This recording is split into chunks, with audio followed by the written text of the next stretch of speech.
Good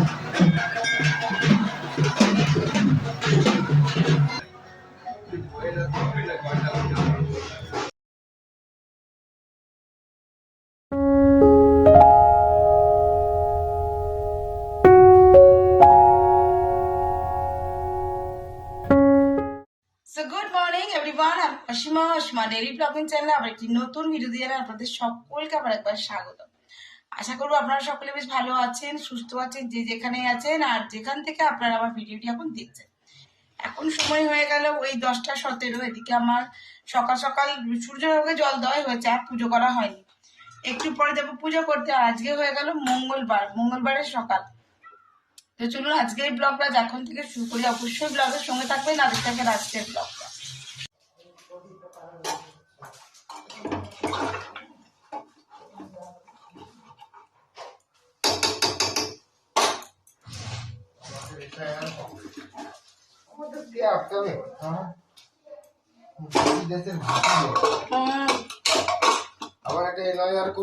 তো আমি চলে এসেছি ঠাকুর ঘরে, এবার পুজোটা করবো। নিচে ওদের রুটি আটাটা মেখে দিয়ে চলে এসেছি। একটা জিনিস আপনাদের সঙ্গে আমি শেয়ার করি। এই যে দেখা, এই যে আমার লক্ষ্মী গণেশটা দেখছেন, আমি মিটির জন্য নিচের দেওয়ালি করতাম, দেওয়ালি ঘর।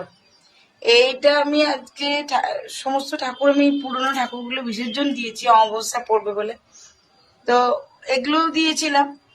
প্রতিটা ঠাকুর গলে, মানে মাটি গলে গেছে, এটা কিন্তু মাটিরই, কিন্তু এই ঠাকুর দুটি আমার অক্ষত রয়ে গেছে, কেন জানি না। দেখুন কাছ থেকে ঠাকুর দুটি আমার অক্ষত রয়ে গেছে। বাট এটা এবার আমরা কাজ করব, এটাতে আমরা রং করবো মা বেটি মিলে। ঠাকুরটা রেডি করব সুন্দর করে সাজিয়ে। এটা কিন্তু মাটি, আজকে অনেক দিন হয়ে গেল, আজকে প্রায় আমি করলাম। আবার মিঠি বলছে যে মা তুমি ভালো করে ভিজাওনি মাটি, যে মানে ঠাকুরকে জল দাওনি আর কি। তো ও আমার বাস্কেটের মধ্যে মানে বিষয়টা দিয়ে গেল। তো সে কি ঠাকুরকে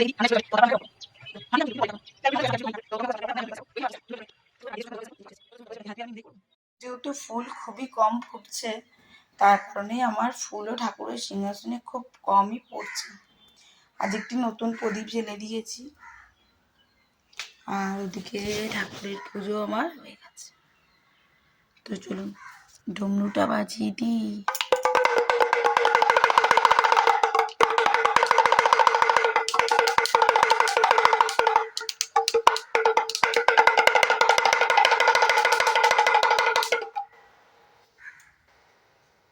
হর হর মহাদেব, হর হর মহাদেব, হর হর মহাদেব।